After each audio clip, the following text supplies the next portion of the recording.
Pastor Graig here from Lake Grove Church with this week's Mission Moments from the Bible.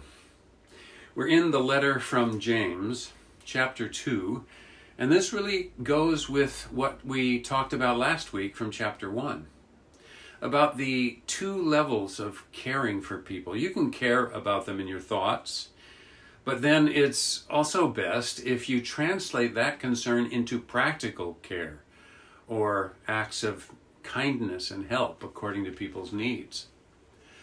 Today, James sort of hammers on that concept a bit. Listen. What good is it, dear brothers and sisters, if you say you have faith but don't show it by your actions? Can that kind of faith save anyone? Suppose you see a brother or sister who has no food or clothing, and you say, "Goodbye and have a great day. Stay warm and eat well," but then you don't give that person any food or clothing. What good does that do? So you see, faith by itself isn't enough.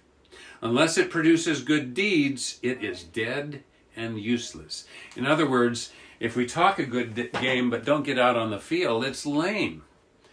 On the other hand, there are some churches and other organizations that only do the good works, but then they neglect to connect them to the faith dimension, the spiritual reality that it is the love of Christ that motivates us to share food, water, shelter with the needy people of the world, with the widows and orphans.